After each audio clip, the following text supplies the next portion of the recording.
start. Okay? Okay. Hello and welcome to Valley Veterans. I'm here with Staff Sergeant Michael D. Hart this morning. Michael, what would you like me to call you today? Mick's good. Mick? Yeah. All right. What did people in your unit call you? Sergeant. Sergeant. Nice. Well, good morning, Mick. Thanks for being here today. So can you tell me what branch of service you were in? I was in the United States Army. And when did you serve? Went in September 67 till August of 69. All right, so that's squarely the Vietnam era. Exactly. How old were you when you went into service? I got drafted when I was 25, which was kind of a cultural shock. At 25? At 25, yes. Where were you at when you were drafted? In Troy. And I went to Fort Benning, Georgia. All right. I got drafted, my brother got drafted the same day. We went through basic together, which was rather unique. So what were you doing when you were drafted? I worked at A.O. Smith in Tip City in the material control department. All right, so complete surprise when you were drafted? Yes, I tell most 25-year-olds, get up at 5 o'clock in the morning, run around the block 8 times and see how that feels. That was that was the shock. All right. So you said you went to Fort Benning after you were drafted. When did you leave for Fort Benning? And what was that experience like getting there? We left right around September 20th. And we arrived at Fort Benning, and the first night I was there, I slept on the blacktop with my duffel bag as a pillow, and actually went to sleep. And I thought, well, maybe I should be able to do this if I can sleep on blacktop all night. So, from there I got in. Since I was so old, so to speak, in basic training, they assigned temporary sergeants, if you will, and squad leaders. So they made me a squad leader, which meant I had to just kind of keep track of about 12 other trainees. And so fortunately they were good guys, and I didn't have any particular problems. So what were your first, you said you slept on the blacktop the first night. What were your first few nights in Fort Benning like? Cold.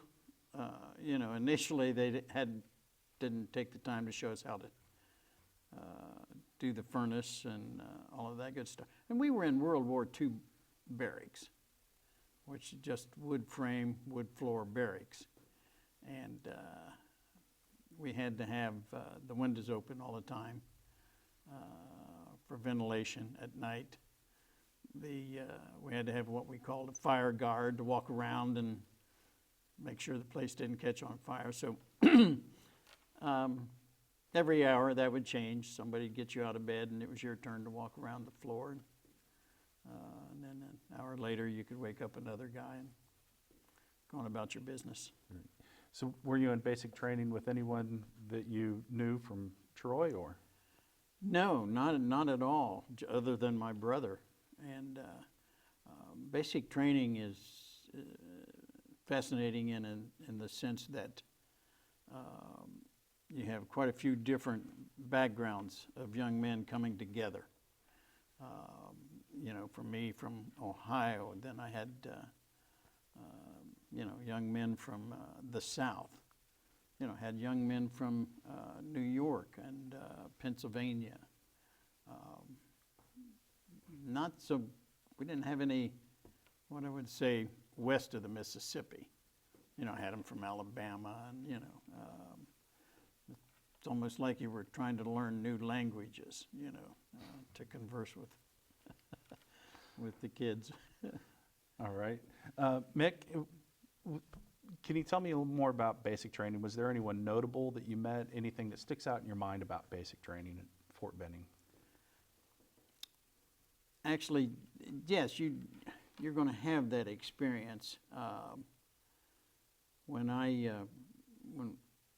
first started basic training, you know, we'd get up in the morning and we had to do a 2-mile run, which doesn't sound that big of a deal, but when you're, you know, we're my age and I'd already gone to the couch, you know, we would come out of our training area, which was called Sand Hill, and the reason for that was that they didn't allow grass to grow there.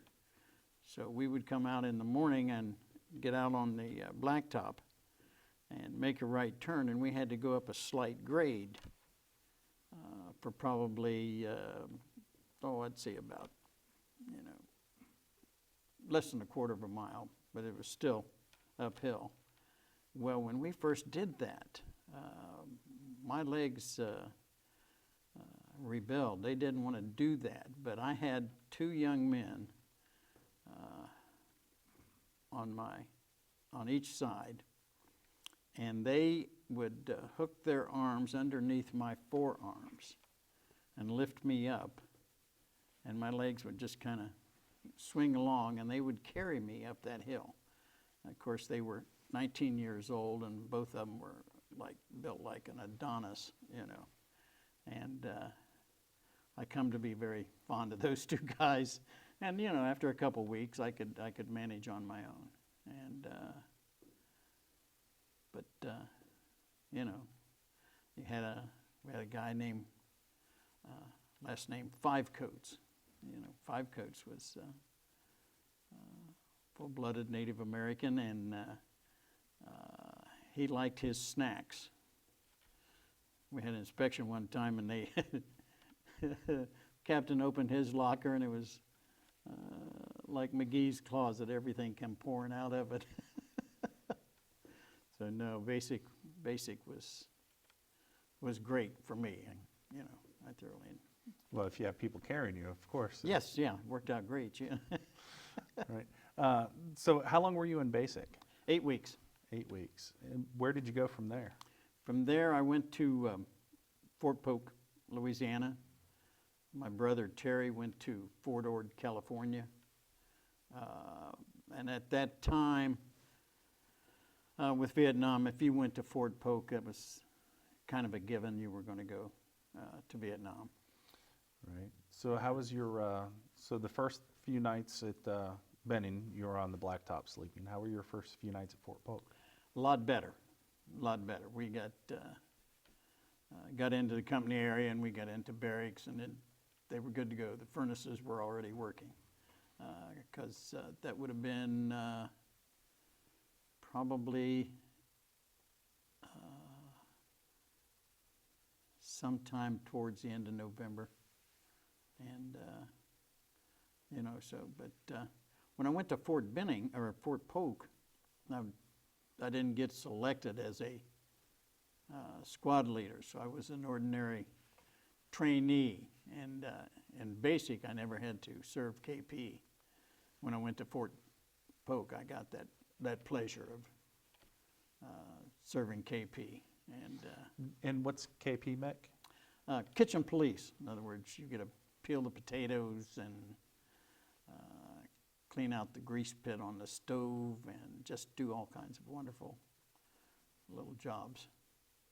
But I met some great guys, and here again, other than just kind of being local as a certain part of the United States, I had guys there from Washington State, okay, and that far away. Had them from Philly, you know, and North Carolina, South Carolina. So it was great. Had a guy from Pennsylvania, and he would say, "Yo's guys want to play some cards." And he was. So at Fort Benning, you were in basic combat training. What were you learning in Fort Polk? What was that training? Fort Polk, I actually trained on mortars, okay, because my MOS at that time would have been 11C, which meant infantry mortars. and I trained on mortars. And then towards the end of AIT, they came around and asked if anybody wanted to go to the NCO school. And so I gave that some strong consideration. All right. So you trained on mortars. Can you describe what that training was like? What it entailed? Oh, just kind of like turning a few dials and drop a big explosive down a tube and cover your ears. And, you worked as a team, which was good. And I'm not sure, had I stayed in that MOS, I would have been, fond of it later on after I saw what those guys did in Vietnam. Guys who work on a mortar pit in combat, they're pretty tough because they're exposed. If anything's going on, they're exposed. So. All right. So did you train carrying that equipment? Yes, we trained on 81 mortars, and the mortar is a tube, and it sits on what they call a base plate, and it weighs 50 pounds, give or take, and The base plate. the base plate. So you break it down into pieces, and if you get selected to carry the base plate, and if I was a lot smaller back then, the base plate could be a bit taxing, if you will. All right. So you gave the NCO school, the non-commissioned officer school, some thought. What came with that? They came around asking if anybody wanted to go. Other places in the country, I think they selected people to go, but they asked where we were at for volunteers. And so myself and a few guys got together and said, if we go to this NCO school, we're going to train for 3 months, and then we're going to have on-the-job training for 2 more months, plus leave and everything. We're going to be stateside for 6 more months. The war will be over by then. That was our thinking process. We just miscalculated by a few years. But so I went to the NCO school and never looked back. So when did you start the NCO school? I got to count backwards, probably right around the 1st of March. Of 1968? 68, yes. All right. All right. So while you were there doing your NCO school, what was the on-the-job training like? Well, the OJT would come after you graduated. The NCO school was created because they were losing too many squad leaders in Nam, which didn't sound good. And so you would train for 3 months, similar to go back to World War II, the 90-day wonders, when they trained young officers. And when you got done, you graduated as a Sergeant E5, 3 stripes. The top 12 in your class would graduate as an E6, Staff Sergeant. Once we graduated, we were broken down into a group of 12, and myself and 11 others were sent down to Fort Polk again to assist drill sergeants in training a basic training company. Give you a little experience, pushing troops and giving them guidance and all that. And you were doing that as an E5? As an E5. All right. So after you left Fort Polk, did you get promoted? Were you another rank? Where did you end up after Fort Polk? At the end of OJT, normally when you went to OJT, they were 11 Sergeant E5s and 1 E6, your honor graduate. And out of the 11, at the end of OJT, they would promote one more to Staff Sergeant E6, and I was fortunate enough to get that promotion. So I went to Vietnam as a Staff Sergeant E6. So in the matter of less than 12 months, you went from an E1 to an E6. Yes. Fast track your way. All right. So you said you ended up in Vietnam. When did you arrive in country? And what was that trip like, getting to Vietnam?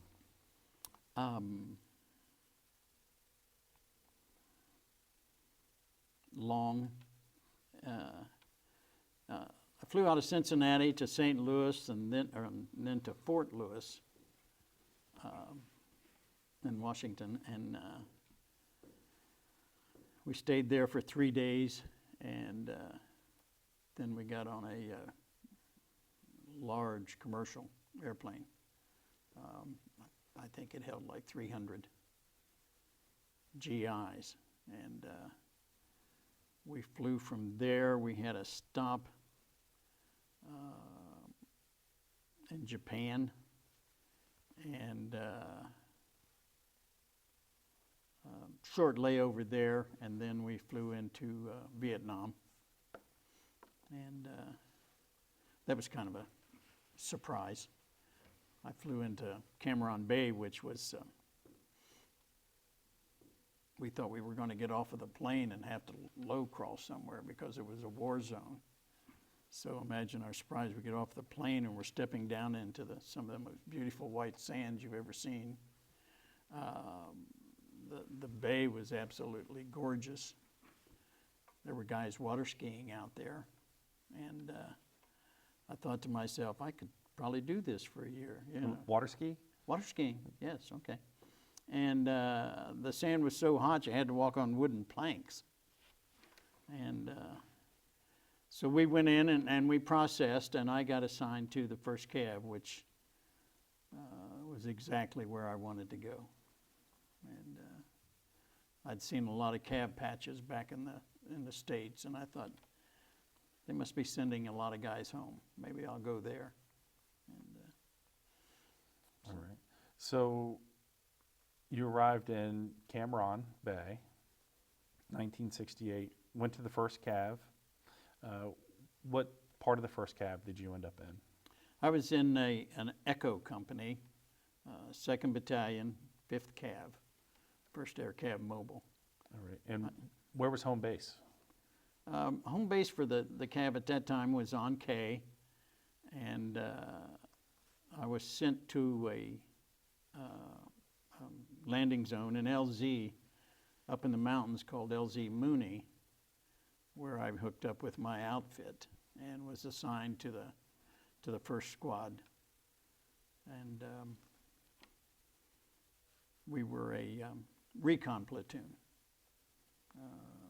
small recon platoon. And also within my company was a mortar platoon.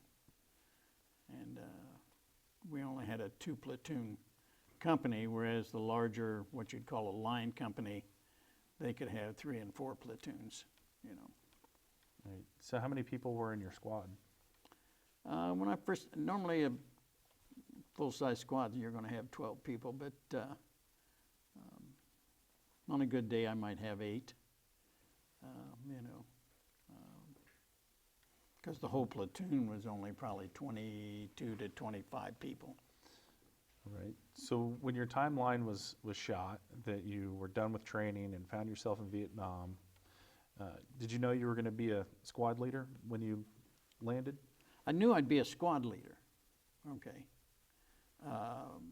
Later on, I became a platoon sergeant due to the platoon sergeant we had took over the mortar platoon, and I became the platoon sergeant for the rest of my career. All right, Mick. So what was Vietnam like? What? Well, at that time, I wouldn't recommend it for a vacation. But as I look back on it, it is amazing how the American GI adapted, you know, especially the infantry troops, combat troops, you know, because most of the time you're sleeping on the ground or you're sleeping in a bunker which is dug out of the ground. You know, you adapt to the lifestyle, the heat, and it becomes, you know, it becomes your norm. And I was just fortunate to be in an extremely good outfit and ran by a very capable company commander. All right. Mick, so I know you were in a few firefights and had a few awards. Let's talk about the Bronze Star that you received. What was that a result of? Well, what was amazing is I got over there in August and I didn't hear a shot fired in anger until January. You know, real anger, if you will. And we were working in the around the Michelin rubber plantation, and we were in the rubber trees, and the enemy opened up on us, and so we exchanged pleasantries, and that was my, you know, what you call my first real contact, and but it was a good experience in as much as I learned, you know, things, and apparently acquitted myself okay because the platoon leader, you know, put me in for a Bronze Star, which I appreciated. There aren't too many people that go into combat saying, I'm going to earn an award today. I mean, you know, if you have a guy like that, you kind of shy away from him. Don't want them in the foxhole with you, right? No. So. All right. From there, Mick, how many other firefights were you in?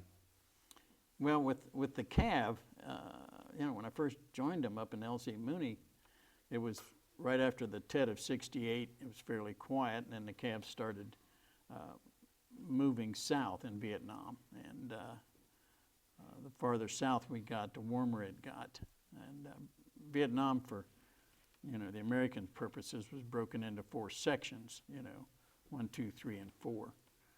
And by the time we got down to 3 Corps, which was down around Tay Ninh, about the middle of the state towards the bottom of the country, they got pretty warm. There's a lot of activity down there, and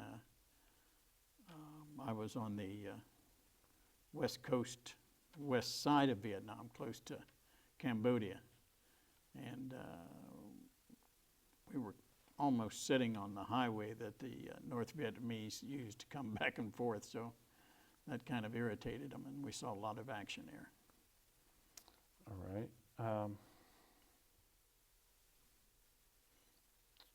Let's see what else I can cover. When did you leave Vietnam, Mick? August of '69. I had gotten hurt in June and was in the rear until late July, and I went on R&R, came back, and I was pretty well done. I came home in August, flew into Dayton, and I must have got there late because the brass band had already gone. That was... It's in a big pomp and circumstance when you got in? No, you know, and it was kind of deserted for an airport, I thought. All right. Well, thank you, Mick, for answering the questions this morning and your time. Really appreciate your service, and there's more to follow. No problem. Thank you.